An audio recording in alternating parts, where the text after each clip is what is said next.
Hello everyone, मैं ब्रजेश कुमार अपने YouTube channel GK by Brajesh पे आपका स्वागत करता हूं। दोस्तों, मैं यहां पर जीके जीएस का नया वीडियो लेके आ चुका हूं। तो उम्मीद है कि आपसे इससे पहले वाला देखा होगा जिसमें मैंने ज्योग्राफी और प्लस पॉलिटी के क्वेश्चंस को डिस्कशन किया था, जो आपके आने वाले समस्त एग्जाम के लिए इंपॉर्टेंट। देखिए, मैं केवल क्वेश्चंस का ही डिस्कशन नहीं करता हूँ कि जो आपको केवल एक ऑप्शन मिल जाए और मैं ABCD करके चला जाऊँ। साथ में मैं चारों ऑप्शन एक्सप्लेन करने की कोशिश करता हूँ, जिससे आपका उस क्वेश्चन के आसपास के क्वेश्चन बन सके, प्लस आपके नॉलेज में इजाफा हो। तो उम्मीद है चीज़ें आपको समझ में आ रही होंगी, और जो लोग नए हैं चैनल को सब्सक्राइब करें। इसकी PDF टेलीग्राम ग्रुप पे दे दी जाएगी और उसकी लिंक आपको डिस्क्रिप्शन में नीचे मिल जाएगी, या फिर आप जीके बाय ब्रजेश सर से आप उसको सर्च कर भी कर सकते हैं। और ये जो लोगो यहाँ पर लगा हुआ है, यही लोगो आपको मिल जाएगा देखने को। तो चलिए शुरू करते हैं। पहला प्रश्न तो यहाँ पर है, पंचायती राज व्यवस्था में स्थानीय स्वशासन की व्यवस्था कैसे होती है। तो देखिए, यहाँ पर जो पंचायती राज की बात हो रही, कल जैसे मैंने बताया था जो प्रीवियस क्वेश्चन में, आर्टिकल 40 में पंचायतों की गठन बात होती है। DPSP जो directive principle of state policy की बात है, उसमें दिया है आर्टिकल 40 में। ये गांधीयन थॉट था, ठीक है। और भाग 4 है, आपको सॉरी ये यहाँ पर 14 लिख गया है, ये भाग 4 है, ऐसे लिखना था रोमन में। तो यहाँ पर देखिए क्या होता है, ग्राम स्तर पर होता है, ब्लॉक स्तर पर होता है, जिला स्तर पर। अब देखते हैं इसमें कौन सा ऑप्शन बन रहा है। तो पहली बात, 3 टियर है, तो 3 टियर में हमें देखना, पहला तो 4 है तो पहला कट गया। दूसरा ही है, यहाँ ग्राम, ब्लॉक और जिला स्तर पर 3 होता है। आपको प्रधान बनने के लिए 21 वर्ष की आयु चाहिए होती है, और जो 18 वर्ष के ऊपर के लोग होते हैं वो ग्राम सभा के सदस्य होते हैं, ठीक है, और वहाँ के वोटर लिस्ट में शामिल भी होते हैं। तो ये पंचायतों की बात होगी। बाकी आपको पता है कि भाई पंचायतों में आपको जो 73वां 74वां संविधान संशोधन है, इसी से संबंधित है।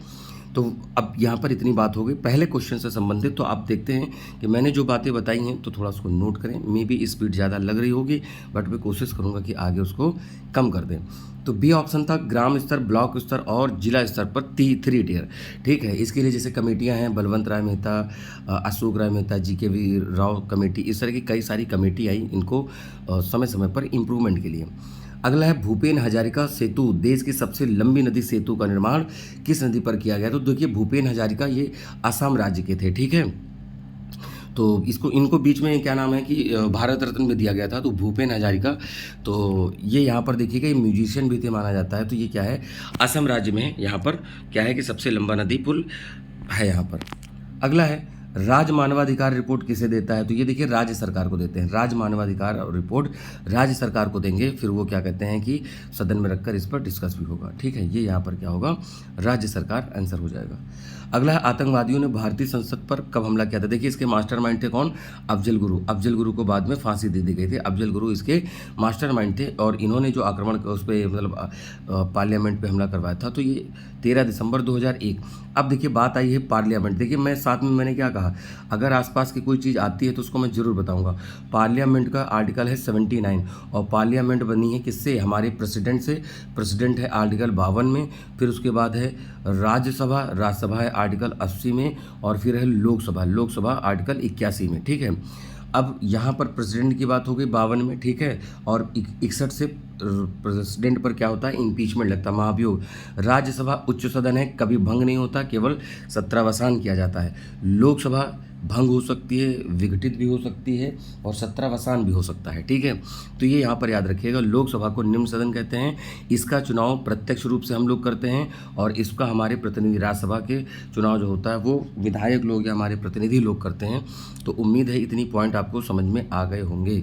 यानी राज्यसभा स्थायी सदस्य है, लोकसभा स्थायी सदस्य नहीं है। लोकसभा का कार्यकाल है जो या तो 5 वर्ष का होगा, या फिर जब तक बहुमत है।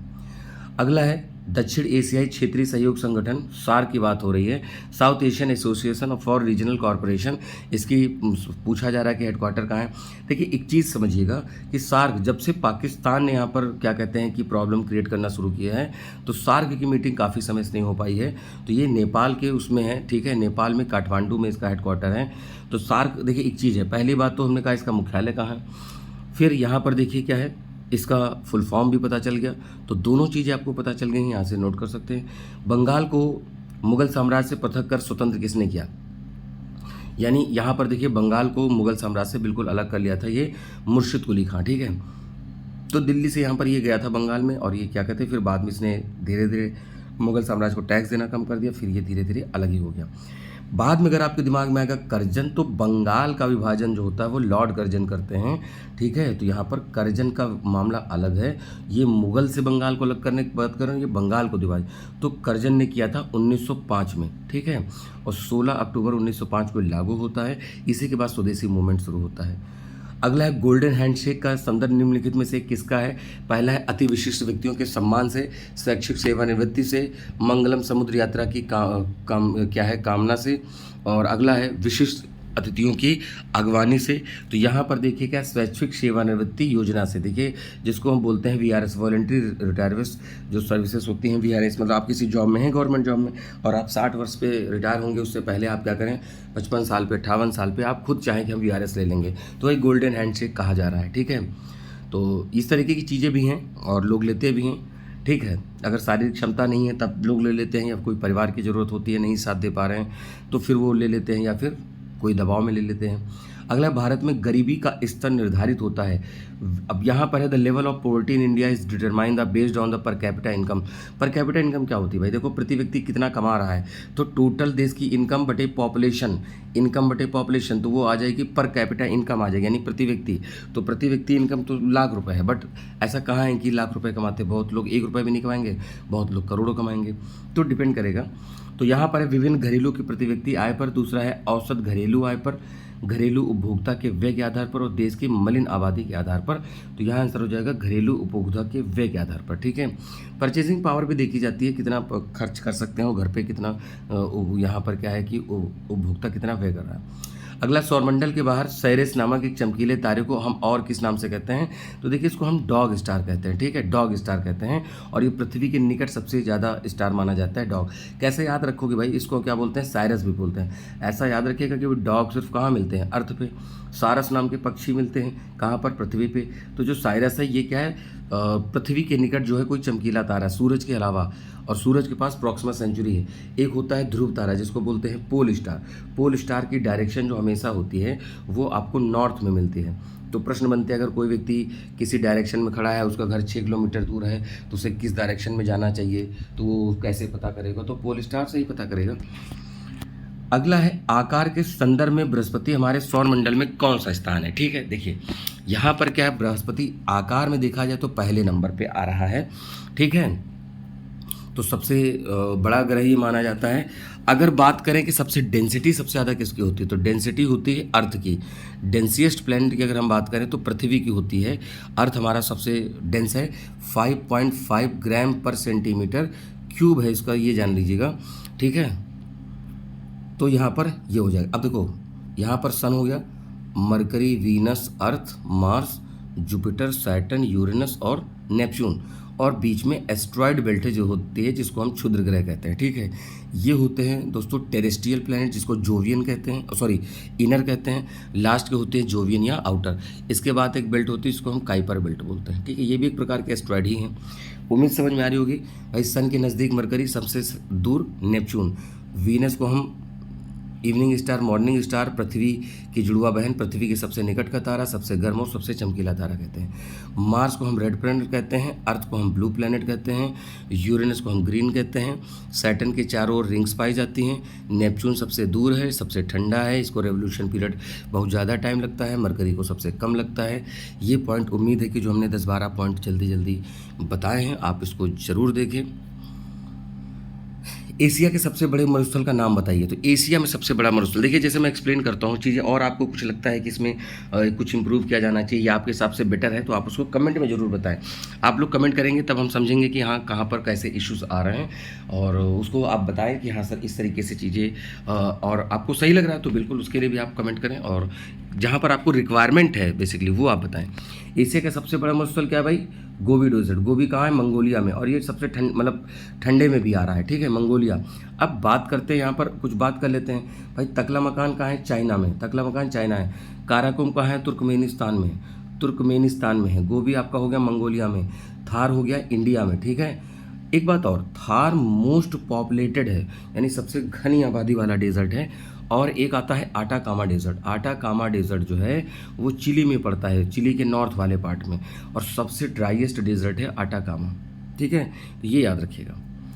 अगला प्रश्न है, भारत में जननांकीय इतिहास में महाविभाजन का वर्ष क्या है। यानी देखा गया है कि उसमें एकदम से ग्रोथ रेट बढ़ी या घटी, तो महान विभाजक वर्ष माना जाता है 1921 को। देखिए 1872 में मेयो के काल में यहाँ पर क्या हुआ था, पहली जनगणना, फर्स्ट सेंसस हुई थी हमारी, ठीक है। फिर 1881 से, ये 1872 है, ठीक है। तो 1881 से फिर क्या हुआ कि रिपन के काल से मतलब कॉन्टिन्यू जनगणना शुरू हुई है, ठीक है। तो ये याद रखिएगा, प्रत्येक 10 वर्ष पर जनगणना की जाती है। कितने पे? 10 वर्ष पर। तो ये आपके लिए इंपॉर्टेंट है कि 2011 के बाद अभी जनगणना रिपोर्ट नहीं आई है। अगला, प्रदूषण युक्त वायुमंडल को निम्नलिखित में से किसके द्वारा स्वच्छ किया जाता है। तो यहाँ पर ऑक्सीजन, वर्षा, नाइट्रोजन या फिर हवा। तो यहाँ पर बारिश की जाती है। जैसे मान लीजिए कोई पॉल्यूटेंट्स हैं एयर में टहल रहे हैं, अगर बारिश हो जाएगी तो ये पॉल्यूटेंट्स क्या होंगे, नीचे बैठ जाएंगे। आपने देखा होगा दिल्ली में खासकर जब ऐसा होता तो वहाँ पर छिड़काव किया जाता है पानी का। ह्यूमस किसका उदाहरण है, मृदा में संरचना का, क्रिस्टलाइट का, जैविक कोलाइड का, या उपयुक्त में से कोई नहीं है। तो ह्यूमस यहाँ पर क्या है भाई, ह्यूमस माना जाता है कि भाई मृदा संरचना का। देखो जैसे मान लीजिए ये पेड़ है, ठीक है, जैसा पेड़ बन पाया अभी इसी को पेड़ मानिए। ये मान लीजिए इसकी पत्तियाँ गिरी, पत्तियाँ क्या सड़ जाती है, पानी वगैरह मिलता है, धूप मिलती है, पत्तियाँ सड़ जाती है। तो एक क्या है कि चिपचिपा पदार्थ बना लेती है, स्टिकी पदार्थ बनाएंगे, चिपचिपा पदार्थ होता है। और ये ब्लैक कलर का डार्क मटेरियल ये होता है, इसको हम ब्लैक गोल्ड के भी नाम से जानते हैं। किसकी बात हो रही है, ह्यूमस की बात हो रही है। लोग ह्यूमस को ह्यूमिडिटी जोड़ देते हैं पानी की मात्रा से, बट ऐसा नहीं है। ये क्या करता है, मिट्टी की फर्टिलिटी को बढ़ाता है। आप खेतों में जाएंगे या फिर उसमें खासकर बगीचे में जाएंगे तो जो पेड़ पत्तियां गिरती हैं वो पानी, बारिश होगा, धूप लगेगी, सड़ जाएंगी, वो मिट्टी की फर्टिलिटी को बढ़ा देते हैं। राजपत्रित अधिकारियों का प्रशासन कौन देखता है, who looks of the administration of the gazetted officer, ठीक है। पुलिस महानिदेशक, अधीक्षक, पुलिस महानिरीक्षक या जिलाधिकारी। सुप्रिटेंडेंट पुलिस, यहाँ पर 2 ऑप्शन हो गए, तो ठीक है देख लेते हैं। बस पुलिस महानिदेशक की बात हो रही है यहाँ पर, ये करते हैं। तो जो गजेटेड ऑफिसर हैं उनको पुलिस महानिदेशक देखते हैं, ठीक है। उत्तर प्रदेश का एकमात्र विश्वविद्यालय, मुक्त विश्वविद्यालय कहाँ है, झांसी, इलाहाबाद, गोरखपुर, आगरा।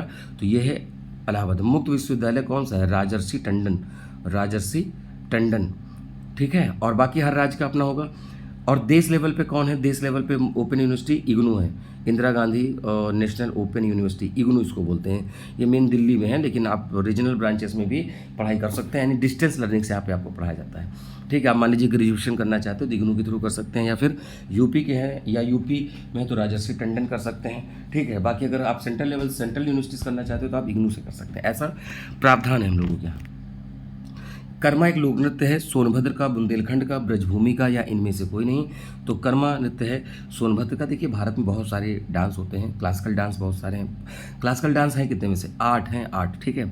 बट मैं भी नॉर्मल नाम ले रहा हूँ कि जैसे कुछ डांस हैं, जैसे आपका कथक हो गया, यूपी में कथकली होगा, केरल में कुचिपुड़ी हो गया, आंध्र प्रदेश में भरतनाट्यम हो गया आपका, तमिलनाडु में, फिर ठीक है, मतलब ये क्लासिकल की बात हो रही थी, और भी हैं, ठीक है। अब उसके बाद अगर हम बात करें यहाँ पर आप देखते हैं गुजरात में गरबा, ये क्लासिकल नहीं है, ठीक है, गुजरात में गरबा है। लेकिन उड़िया जो है वो उधर है, असम में सत्रिया, ये सब क्या है, क्लासिकल डांस है, गरबा नहीं है, ठीक है।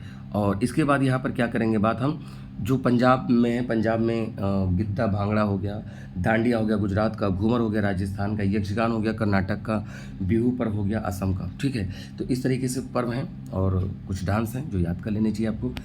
प्रथम इलेक्ट्रॉनिक डिजिटल कंप्यूटर निम्न में से क्या था, ट्रांजिस्टर था, सेमीकंडक्टर मेमोरी था, इलेक्ट्रॉनिक वॉल्व था, या फिर वैक्यूम ट्यूब था। तो यहाँ पर क्या आंसर हो जाएगा, यहाँ पर वैक्यूम ट्यूब था। तो प्रश्न क्या था भाई आपका, पूछा गया है where was the first electronic digital computer, sorry there is a first. तो यहाँ पर प्रथम electronic digital computer vacuum tube था। साइबर कैफ़े क्या है, एक सुविधा, एक कंप्यूटर पढ़ाई, एक इंटरनेट, या फिर संचार युक्त। तो साइबर कैफ़े क्या है भाई, एक सुविधा है जहाँ पर आप जाते हो, वहाँ पर कंप्यूटर भी है, इंटरनेट भी है। किसी के मन में होगा सर कंप्यूटर मिलता है, संचार मिलता है, इंटरनेट नहीं भाई, एक सुविधा है। आपको एक जगह गए, यहीं पर कुछ कंप्यूटर लगे, आप गए, वहाँ पर कुछ फॉर्म भरना हुआ, कुछ इंटरनेट सोशल मीडिया चलाना हुआ, कुछ डाउनलोड करना हुआ, कुछ देखना हुआ, आप वहीं देख के चले आए। किसी भारतीय राज्य की प्रथम महिला राज्यपाल कौन थी, तो यहाँ पर फर्स्ट वुमेन स्टेट ऑफ, तो यहाँ पर पूछा जा रहा है। तो यहाँ पर देखिए श्रीमती सरोजिनी नायडू की बात हो रही। देखो सुचेता कृपलानी सीएम थी। अगर पूछते कि किसी भी राज्य की पहली महिला सीएम बताएं तो सुचेता कृपलानी का नाम बताएंगे। सुचेता कृपलानी भाई यूपी की बनी थी, और ये राज्य भी कौन सा है, यूपी, तो ये यूपी हो जाएगा। और सरोजिनी नायडू पहली गवर्नर थी, महिला गवर्नर भी थी, ठीक है, ये भी याद रखिएगा। तो ये आंसर हो जाएगा श्रीमती सरोजिनी नायडू हो जाएगा यहाँ पर आंसर। ठीक है, चलिए अगले प्रश्न पे आते हैं। भारत के प्रथम फील्ड मार्शल कौन थे? A.S. वैद, K.M. करियप्पा सुंदर जी, या फिर S.H.F.J. मानेकशॉ। तो ये मानेकशॉ थे। ठीक है, सैम मानेकशॉ जिनको बोलते हैं शॉर्ट में। अभी आपने क्या कहते हैं मूवी देखी होगी विक्की कौशल की, तो वो भी आप देखेंगे, उससे भी उनके पर्सनालिटी के बारे में और सेना को कैसे हैंडल किया, चीज़ों को मैनेज किया, उसके बारे में आप यहाँ पे देख सकते हैं। अगला प्रश्न है, किस भारतीय को विशेष ऑस्कर पुरस्कार दिया गया है? तो महेश भट्ट, मीरा नायर, सत्यजीत रे या जेपी सिप्पी। ठीक है, सत्यजीत रे की जो एक आपको एक आपने हिंदी में कभी पढ़ा होगा, पाथेर पांचाली नाम का एक चैप्टर है, पाथेर पांचाली, जो मुझे याद आ रहा है कि हिंदी का चैप्टर है पाथेर पांचाली। ठीक है, तो काफ़ी अच्छा चैप्टर है, आपने देखा होगा, सत्यजीत रे के बारे में आप पढ़ेंगे।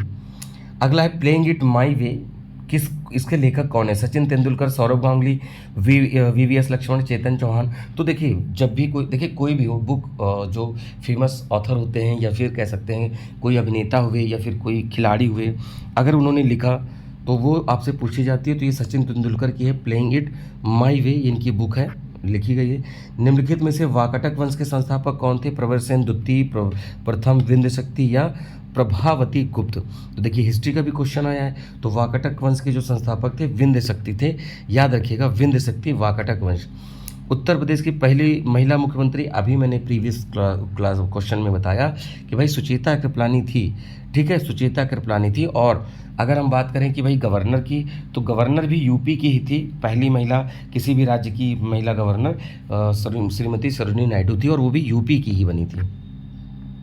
आपसे पूछा जाता है कि किस राज्य के पहले पीएम थे? तो भाई यूपी से थे जवाहरलाल नेहरू। अगर प्रेसिडेंट की बात करें तो भाई डॉक्टर राजेंद्र प्रसाद जी बिहार से थे। अब ऐसे क्वेश्चन में लोग का ध्यान नहीं जाता है, बट पूछ लिया था किस राज्य ने देश का पहला प्रधानमंत्री दिया या राष्ट्रपति दिया। तो इस प्रकार से आपसे प्रश्न पूछे जा सकते हैं, उसको भी ध्यान में रखना है। अगला है, भारत सरकार में से किस द्वीप को पर्यटन के लिए अवैध बना दिया है? प्रासलिन द्वीप, ट्रेमोलिन द्वीप, पेम्बा या फिर सेंटिनल आइलैंड। तो यहाँ पर क्या हो जाएगा? Sentinel island. ये कहाँ पड़ता है भैया? ये देखो अंडमान निकोबार है।